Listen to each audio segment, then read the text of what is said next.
Salve, salve, meus queridos e minhas queridas, sejam todos muito bem-vindos. Como esse é o nosso primeiro vídeo, eu vou fazer essa nosso vídeo introdutório aqui, nossa conversa aqui introdutória, tá?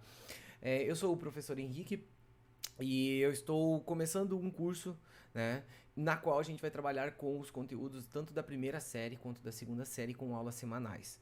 O conteúdo da segunda série vai ser basicamente aquela parte que começa em termologia e vai tocando adiante até a parte de ondulatória, certo? Lá no curso vai ter sempre uma tabela no Excel demonstrando todos os tópicos que serão trabalhados e a primeira série os tópicos de mecânica. Terceirão, ainda não esse ano, mas no ano que vem vai sair com a parte de eletricidade e magnetismo, que é a finalização de todo o nosso conteúdo do ensino médio, certo? Bom, nesse nosso curso vão ter aulas semanais com lista de exercícios semanais, tanto para a primeira série como para a segunda série. Consequentemente, serão 4 vídeos. 2 vídeos para a segunda série, aula, conteúdo, aula e exercícios, e 2 vídeos para a primeira série, aula e exercícios. Se você está fazendo o seu ensino médio ou se você está lá já no terceirão pensando no seu vestibular, é um excelente meio de você revisar. Eu planejei esse curso para 30 semanas, então serão 30 semanas para a primeira série, 30 semanas para a segunda série. Vai sair 4 vídeos semanais no nosso canal. Então, se você tiver interesse, por favor, não deixe depois de dar o seu like, não deixe depois de compartilhar o nosso projeto, pois ele vai ser totalmente gratuito e aberto para quem quiser. Seja muito bem-vindo e é nóis! Ok, galera, então vamos para a nossa primeira aula do nosso curso, certo? Lembrando que o cronograma do nosso curso está aí na descrição do vídeo, um arquivo em que você vai ver certinho as datas em que foram publicadas as aulas e a sequência dos seus exercícios, todo o cronograma organizadinho, onde nossa primeira aula vai tratar da parte de escalas termométricas, tudo bem? Escalas termométricas, aquela nossa parte inicial para a gente compreender os avanços que a gente vai ter em cima dos estudos de termologia, né? Quando a gente fala de termologia, de termodinâmica, quando nós falamos de toda a área que estuda a temperatura, obviamente que a primeira coisa que a gente tem que fazer são algumas definições, algumas bases para a gente poder trabalhar, certo? E dessas bases, a primeira que a gente tem é a definição de temperatura.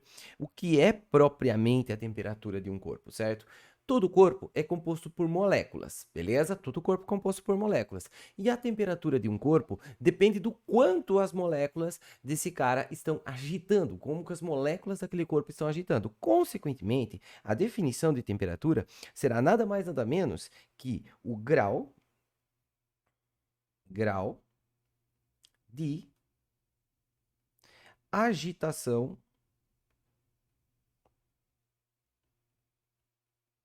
molecular, certo? Grau de agitação molecular de um corpo,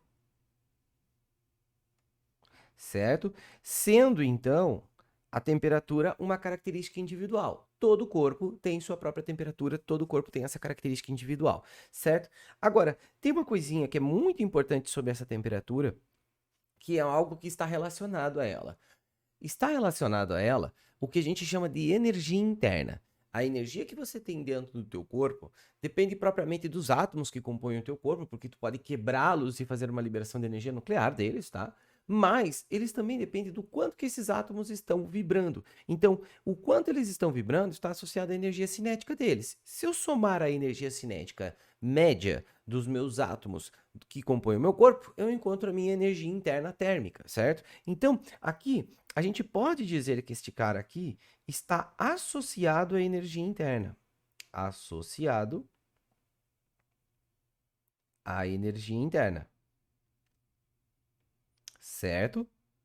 Então, tem um detalhe legal sobre essa energia interna, que essa energia interna ela depende basicamente de duas coisas. Da temperatura do teu corpo, porque daí as moléculas estão agitando mais ou menos, certo? E também depende da quantidade de moléculas que tem no teu corpo. Então, por exemplo, se você pensar em dois corpos A e B, um corpo A e um corpo B, ambos feitos do mesmo material.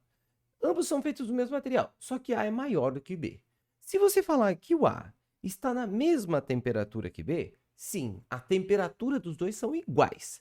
Agora, não é correto eu falar que a energia interna deles são iguais. Por quê? Porque a energia interna depende não somente da temperatura, mas ele também depende da quantidade de matéria que tem naquele corpo. Tudo bem? Então, a temperatura tem uma ligação com a energia interna, mas você não pode pensar que energia interna e temperatura simplesmente é um elo único, certo? Tem outros fatores que vão relacionar com a energia interna do corpo, beleza? Então, lembre-se, a temperatura como um grau de agitação molecular de um corpo, beleza? E aí a gente vai para a nossa segunda definição, que é o calor. Uma coisa que é muito importante você lembrar sobre o calor.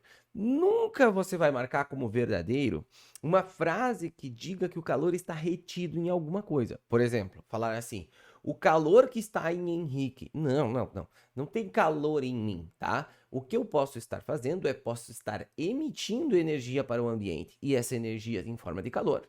Ou eu posso estar recebendo energia do ambiente, e essa energia em forma de calor. Ou seja, sempre que se fala em calor, sempre se trata de uma energia transitando, certo? É uma energia em trânsito. Trânsito, certo? Entre dois ou mais corpos.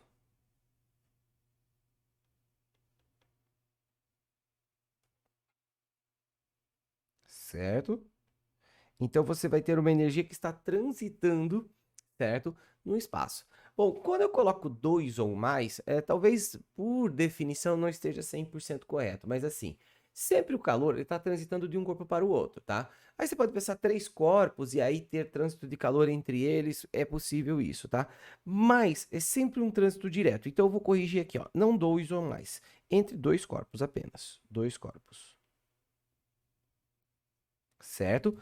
Beleza. Agora, tem uma associação aqui a essas duas informações que é muito importante, que é a ideia do equilíbrio termodinâmico. Equilíbrio termodinâmico.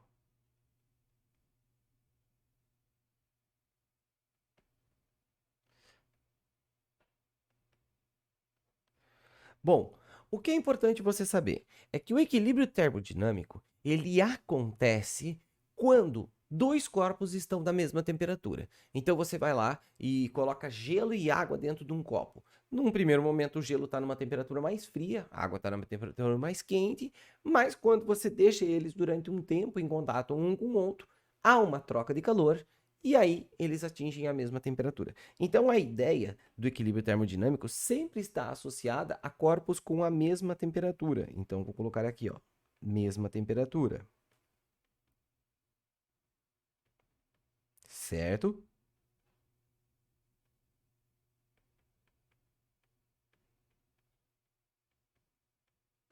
Mas, além disso, além de uma mesma temperatura, tem um segundo detalhe, que é o seguinte: o calor, ele sempre flui entre dois corpos que estejam com temperaturas diferentes. Por exemplo, se eu pegar um corpo com 20 graus Celsius, outro com 20 graus Celsius, colocar encostado um com o outro, não haverá nenhum tipo de transição de energia na forma de calor entre esses caras. Agora, um cara em 20 graus Celsius, outro cara em zero, encosta, há um fluxo de calor espontâneo entre esses dois corpos. Então, eles estarão em mesma temperatura e, nessa situação, não há trânsito de calor.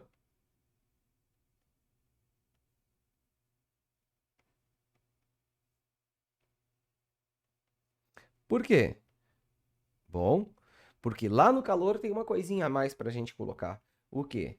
Ele é um trânsito, uma energia em trânsito entre dois corpos que ocorre de forma espontânea com corpos de temperaturas diferentes, tudo bem? Então esse processo acontece naturalmente quando você tem corpos de temperaturas diferentes. Do corpo entre dois corpos,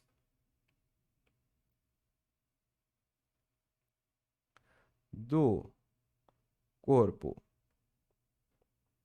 quente ao frio. Então, o fluxo de calor acontece de forma espontânea, sempre indo do corpo quente para o corpo frio, certo? Claro que eu estou falando isso na natureza de forma espontânea, tudo bem? É possível você tentar fazer processos que forcem um fluxo contrário de calor? É possível. Um ar-condicionado, ele é um cara que tenta fazer isso, tá? Ele não propriamente faz um fluxo de calor invertido, a gente vai entender exatamente como que isso se dá, tá? Mas ele é um processo que ele tenta ir contra esse comportamento espontâneo do calor, que é ir do corpo quente para o corpo frio, beleza? Agora, na nossa sequência, a gente vai direto ao nosso ponto, que são as escalas termométricas. Mas antes de eu pegar e falar sobre as escalas numericamente, chegar para você e falar assim, ah, a escala do Celsius, a escala do Fahrenheit, a escala do Kelvin, eu acho legal a gente colocar um pouco de contexto histórico em cima disso, para você entender o que está acontecendo, certo? Então, a primeira coisa que você tem que entender é que a gente utiliza aquela escala de graus Celsius que no nosso dia a dia é muito comum, a gente já está muito habituado. A 0 graus Celsius a água congela, a 100 graus Celsius a água ferve, certo? Mas se você for para a gringa, for para os Estados Unidos, você vai ver que lá os caras utilizam uma escala termométrica que é meio desagradável para nós, em que aos 32 graus Fahrenheit a temperatura de congelamento da água e a 212 graus Fahrenheit a temperatura em que a água ferve.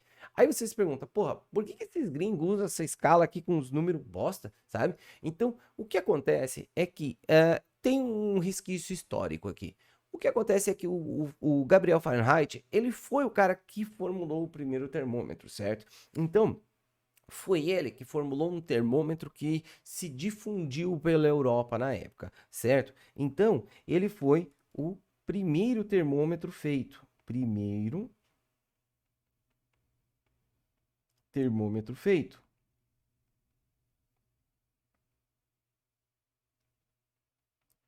Antes que você ache estranho isso aqui, não é o primeiro termômetro da história, tá? Mas o primeiro termômetro que se popularizou, certo? Que se tornou algo assim que a galera começou a usar de forma extremamente prática, certo?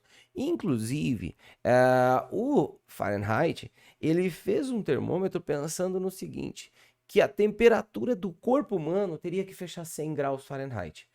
É por isso que fica meio estranho os números, porque a temperatura do corpo humano é aquele 36 e alguma coisa, 37 e alguma coisa, né? Aquela faixa ali entre 36 e 37 graus Celsius. Então, era um número que para nós ele é quebrado, certo? Mas na escala do Fahrenheit, ele pensou, cara, no meu termômetro, o corpo humano vai ser os 100 graus Fahrenheit, certo? Com o tempo, houve alguns ajustes nessa escala, e hoje em dia, se você coloca um termômetro lá na escala Fahrenheit no teu braço aqui para fazer a medição de temperatura, você vai ver que ele não vai marcar 100, tá? Ele vai marcar algo próximo de 98 graus Fahrenheit, se eu não me engano, tá? Então, como ele fez o primeiro termômetro, ele se tornou muito popular e ele teve muita importância por conta de ter feito esse primeiro termômetro. Imagine, por exemplo, o seguinte: você ter uma noção numérica das escalas termométricas. Bom, o que que isso traz como resultados positivos para a sociedade? Muitos, inúmeros resultados positivos. Como, por exemplo, você poder diariamente ter uma noção da temperatura do ambiente. Então, você conseguir fazer um estudo climático muito bom. Estudos climáticos.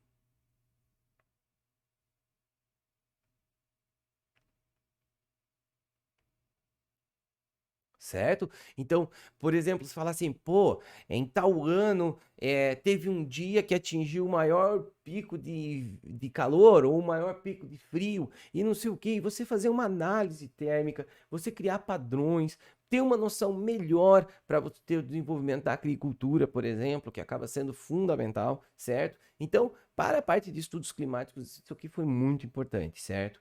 E aí, galera, além disso, esse termômetro dele, como ele conseguia fazer uma medição numérica, isso aqui foi muito importante para a medicina. Por quê? Cara, antes disso, como é que você falava que uma pessoa estava com febre? Encostava nas testas, a pessoa falava, tá quente, né? Mas quando você encosta na testa de uma pessoa, na verdade você está fazendo um comparativo, o teu corpo tá, pela sensação térmica, ele acaba, dependendo da temperatura da tua mão, podendo te dar uma informação falha, certo? Claro, coloca um termômetro, não tem erro. Se o número passou de um valor, você sabe que aquilo é febre. Se ele não passou daquele valor, você sabe que a pessoa não está com febre. Então, foi muito importante para o desenvolvimento da medicina. Avanços na medicina.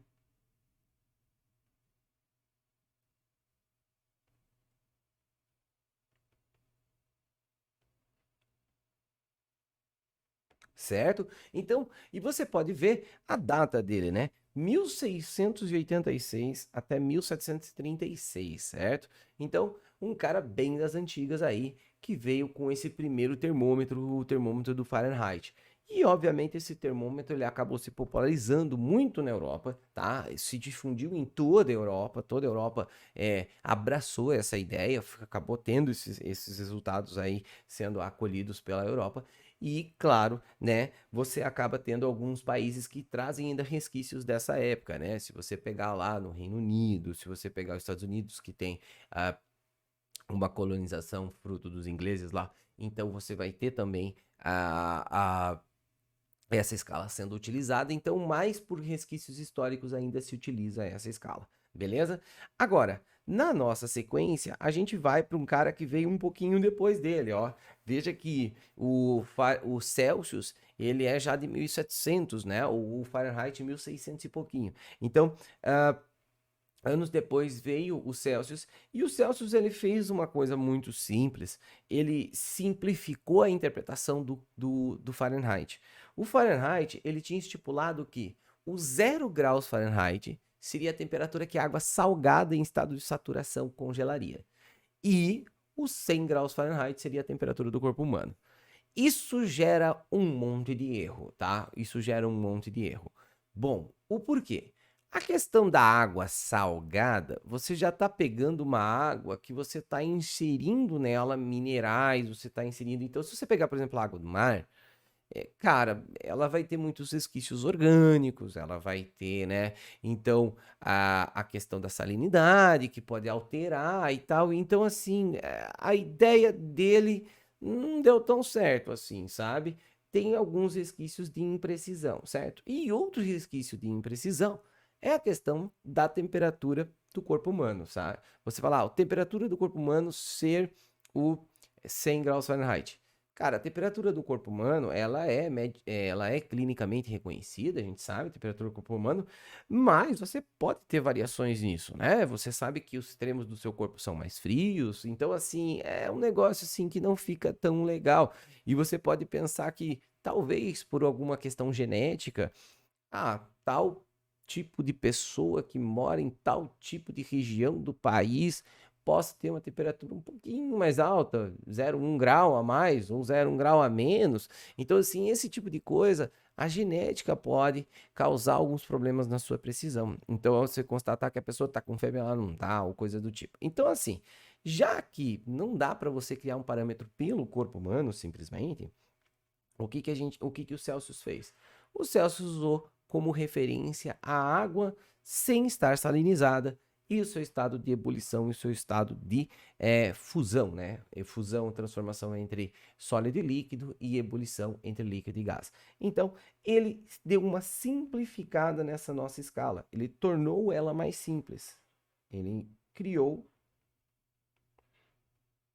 uma escala mais simples.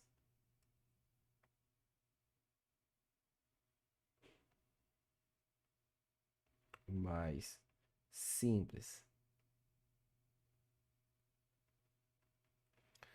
Onde ele definiu que o 100 graus Celsius seria a temperatura em que a água ferve ou a ebulição da água.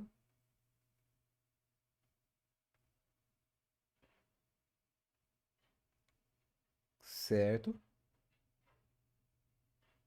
E que o 0 graus Celsius seria a temperatura em que a água iria passar pelo processo de descongelar, né? Ela passaria de sólido para líquido. Então seria a fusão da água. Ou do gelo, né? Melhor. Do gelo. Certo? Que outro detalhe a gente tem sobre isso?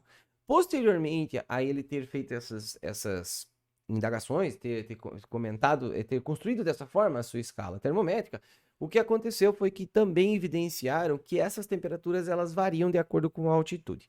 Então, a verdade é que essas informações que nós temos aqui, elas são válidas no nível do mar. No nível do mar. Certo? Então, a gente verá aqui para frente, nós vamos estudar situações em que você está em pontos de maior altitude do globo, e aí você vai ver que vai ter uma distorção nessas nossas temperaturas de fusão e de ebulição. Mas vamos deixar isso mais para frente, tudo bem? Então, por último, vem um último carinha aqui, que é o tal do Lord Kelvin. Na verdade, o Lord Kelvin era como chamavam ele, mas o nome dele era William Thomson, certo? E se você olhar certinho a data do William Thomson, já é 1824 ano de nascimento dele. Então, obviamente que as grandes colaborações científicas dele devem ter acontecido ali para 20 anos para frente, ali 1544, não lembro exato as datas em que foi lançado os trabalhos, né? Então, assim, a escala Kelvin, ela já é uma escala em que você está numa era diferente, né? Pô, o outro é 1600, final de 1600, outro início de 1700, o outro já quase 120 anos depois. Então, assim, quando você pega a sua escala termométrica de Kelvin, você diz o quê, cara? Qual que é a importância dela? O que tem de tão importante na escala Kelvin? Porque 120 anos depois do Celsius, mais ou menos, né? Obviamente, cara, simplesmente surgiu uma nova escala termométrica. Bom, é porque o Kelvin, ele conseguiu desenvolver uma ideia de uma escala absoluta. Escala absoluta. Bom, por que essa escala absoluta ela é tão importante? Bom, a primeira coisa é a seguinte: o que significa ser uma escala absoluta, tá? Uma escala absoluta, a gente tá querendo dizer assim, ó, cara, isso aqui realmente representa a temperatura de um corpo. Isso aqui realmente mostra a temperatura de uma forma em que fisicamente isso faz sentido. Isso quer dizer ser absoluto. Faz sentido físico. Por quê? Porque a gente entende na física o seguinte, que a matemática, os números matemáticos, eles têm várias funções dentro da física. E uma das funções é dar orientação. Por exemplo, se você pensar num tempo, e aí eu falo assim, ó, mais 15 minutos. Mais 15 minutos, você está pensando, bom, mais 15 minutos é daqui 15 minutos para frente, certo? Se eu falar menos 15 minutos, bom, menos 15 minutos, tá pensando o quê? Tá pensando 15 minutos atrás. O que aconteceu antes do evento de agora, do momento de agora? Então, mais e menos tem uma diferença. Qual que é? Uma ideia de orientação você tem, né? Então, uma mudança comportamental, 15 para frente, 15 para trás, certo? Então, assim, essa ideia de sinal na física ela tem uma importância muito grande. A carga ser positiva, a carga ser negativa, né? Aí você pensar, um carro tem uma velocidade positiva. Geralmente, quando ele tem velocidade positiva, a gente estipula que ele está indo para a direita. Se ele tem velocidade negativa, a gente estipula que ele está indo para a esquerda e assim por diante, certo? Então, o que acaba acontecendo? Na escala de temperatura dos Celsius, se eu perguntar para você qual que é a diferença entre mais 10 graus Celsius, perdão, menos 10 graus Celsius e mais 10 graus Celsius, você vai me falar assim, bom, eu sei que a água, né, se ela tiver a 10 graus Celsius positivo, ela estará em estado líquido, e se ela tiver em 10 graus Celsius negativo, ela estará em estado sólido. Não, beleza, então você tem uma diferença de estado físico da água, tá.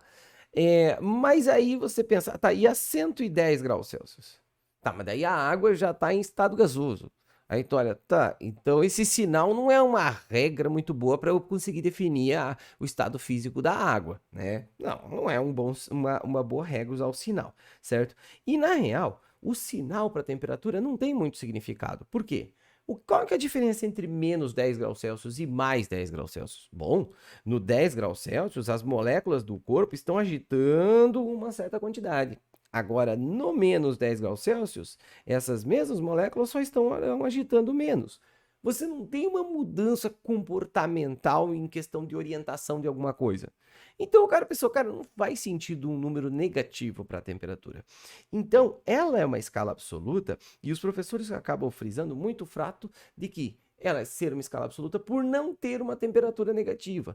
Não é só isso, é por representar realmente a física do processo. Ou seja, não faz sentido você dar uma temperatura negativa. Por quê? Porque não tem uma mudança comportamental na qual você diga assim, ó, de menos para mais quer dizer que ele está mudando de tal forma para tal forma. Não, não. Então, o que acontece? Acontece que ela é uma escala absoluta em que não há valores negativos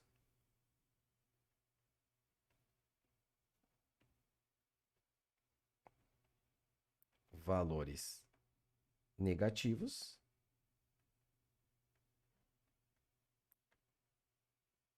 Certo? Inclusive, se você for diminuindo a temperatura lá na escala Kelvin, você tá lá, 100 Kelvin, 50, 20, 10, 15, 5. Cara, o que acontece quando você chega no limite, lá no 0 Kelvin? Cara, você chegou no estado limite de temperatura mínima, ou seja, é o corpo mais frio possível, certo? Onde o 0 Kelvin seria a menor temperatura possível. 0 Kelvin.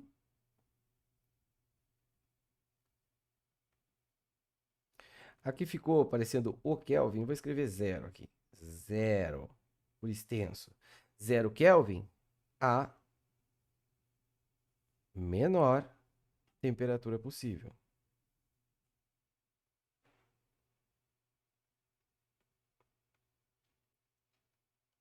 Certo? Essa menor temperatura possível, ele fez uma dedução usando referências matemáticas de outros cientistas, tá? Não foi somente ele que conseguiu estipular isso, mas ele usou bases em outros conceitos científicos para conseguir deduzir, conceitos envolvendo pressão, volume, temperatura, lá naquela parte de estudo de gases e tudo mais, tá? Então, quando ele pensou nessa menor temperatura possível, ele quis dizer, bom, isso quer dizer que se temperatura é o grau de agitação das moléculas, quer dizer que em algum momento deve existir uma situação em que as moléculas estão estáticas, que elas não se movem mais. E é justamente esse 0 Kelvin. Então você teria aqui moléculas estáticas.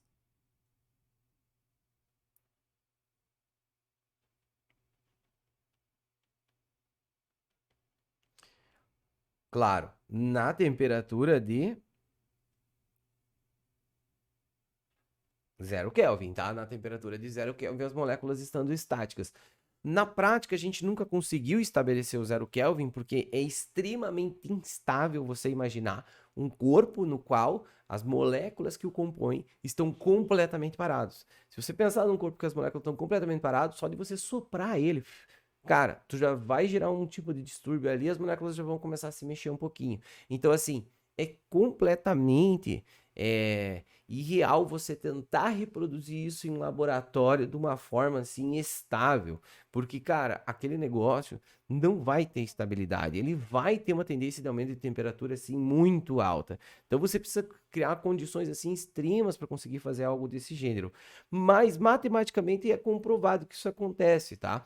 Se você pegar o gráfico da temperatura do corpo, você consegue convergir no 0 Kelvin e dizer, pô, realmente, no 0 Kelvin as moléculas estariam completamente paradas. Beleza? Então, fechando aí as nossas 3 escalas. Inclusive, as noções que o Kelvin teve com relação à temperatura, foi a partir daí que você conseguiu tirar conclusões extremamente importantes, como, por exemplo, lá nas máquinas térmicas, em que as máquinas nunca poderão ter rendimento de 100% e tudo mais, foi esse cara aqui que foi o precursor dessas ideias aí e que trouxeram esses resultados para a Revolução Industrial, beleza? Então, dando uma sequência, a gente vai para a nossa parte matemática, na qual a gente vai aprender a fazer a conversão entre essas 3 escalas.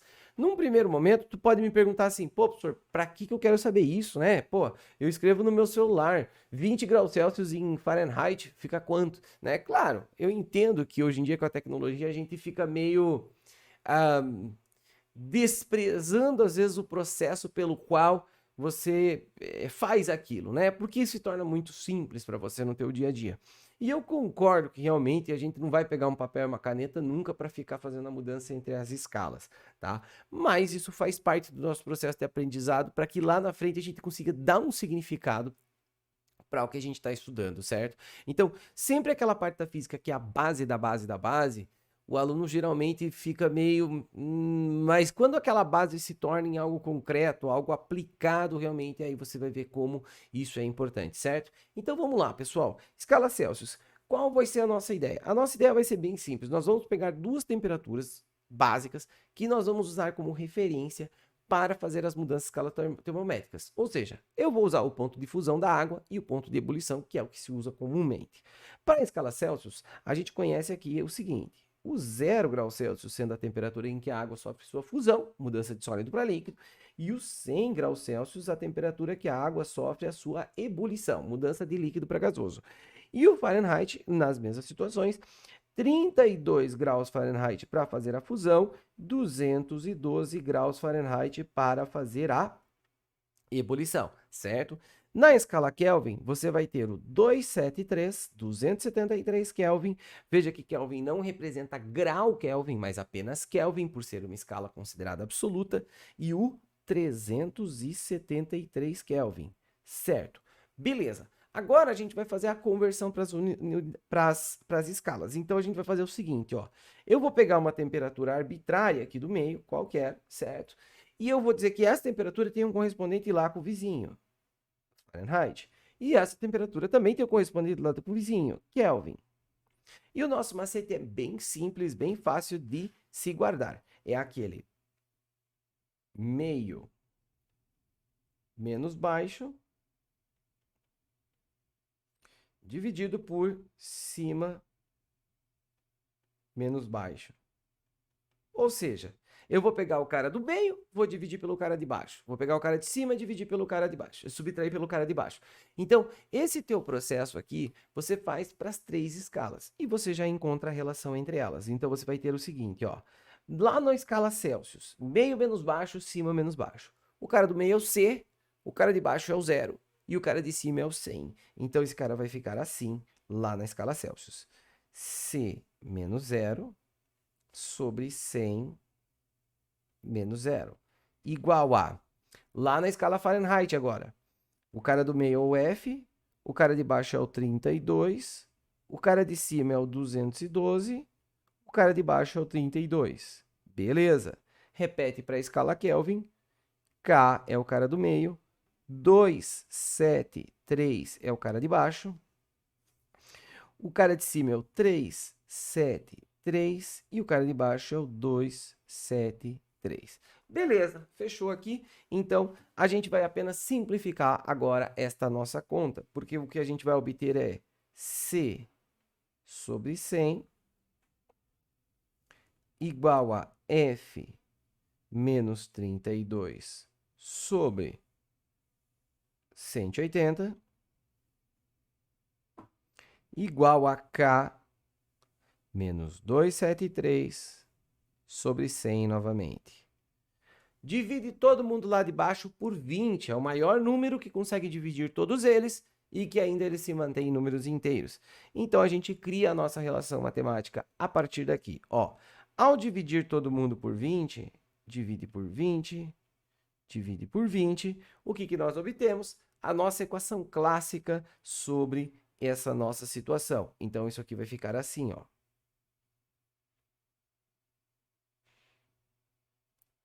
Teremos, então, C sobre 5 igual a F menos 32 sobre 9 e igual a K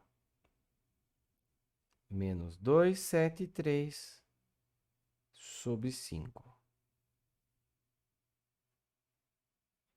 Beleza! Fechando as nossas mudanças de escalas termométricas, certo? Mas tem alguns detalhes a mais aqui.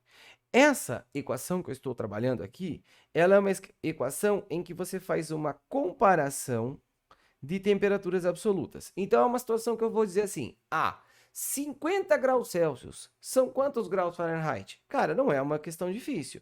Você substitui o C por 50 e encontra o seu correspondente lá na escala Fahrenheit. É o tipo de exercício clássico e que você vai ver que na lista de exercício nós temos, beleza? Agora, tem um outro detalhe, que é quando você está analisando de variações de temperatura. Por exemplo, eu vou lá e falo assim para você, um corpo estava a 10 graus Celsius e ele aumenta a sua temperatura até o 20 graus Celsius. Bom, isso quer dizer que esse corpo teve uma variação de temperatura, ele teve um aquecimento de 10 graus, mais 10 graus Celsius. O quanto que esse cara vai ter aquecido lá na escala Fahrenheit? Como é que você vai fazer isso? Bom, se fosse na escala Fahrenheit e você quisesse descobrir, você teria que fazer algumas continhas. Por exemplo, O 10 graus Celsius você encontraria em Fahrenheit. O 20 graus Celsius você também encontraria em Fahrenheit. E aí compararia os dois valores e você encontraria essa variação de temperatura. Mas tem um jeito mais rápido de você fazer isso aqui, que é o seguinte. Quando eu falo para você que meio menos baixo, cima menos baixo, é uma forma de você encontrar a relação entre esses caras, isso dá certo, por quê?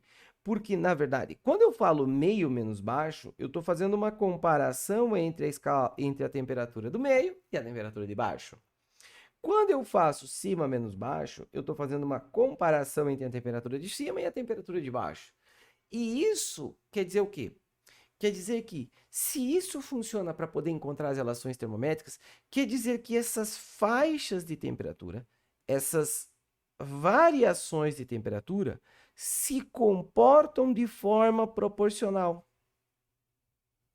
Ou seja, existe uma proporcionalidade entre as variações de temperatura. Então dá para você fazer por uma regra de 3, professor, essa ideia da variação da temperatura. Sim, é isso mesmo que eu estou querendo dizer. Existe uma proporcionalidade entre as variações de temperatura. Consequentemente, você consegue resolver do jeito bem simples. Por exemplo, dos 100 graus Celsius até o 0 graus Celsius é uma diferença de 100 graus, 100 unidades. Entre o 212 e o 32, você tem uma diferença de 180 unidades. E entre o 373 e o 273, você também tem 100 unidades. Isso quer dizer o quê? Isso quer dizer que você tem uma proporção na qual você tem uma variação de 100 unidades em Celsius. Quanto que tem lá em Kelvin? Os mesmos 100. Ou seja, se nós estivermos tratando de variação de temperatura,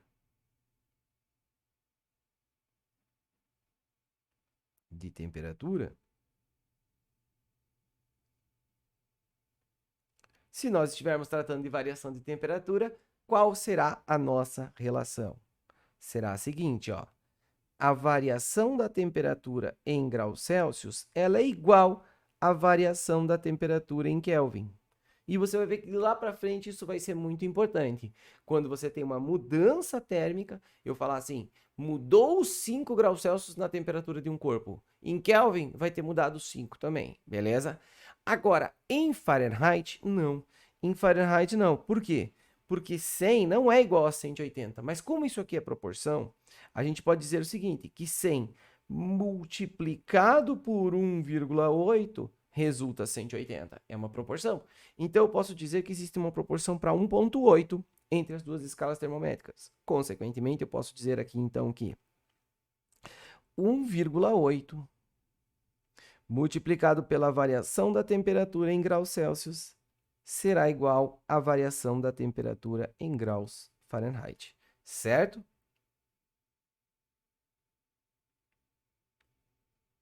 Ok. Fechando a nossa análise. Galera, o assunto teórico é esse, tá? Você aprender a fazer a transição entre as escalas. O que vocês vão encontrar na hora que vocês forem fazer exercício?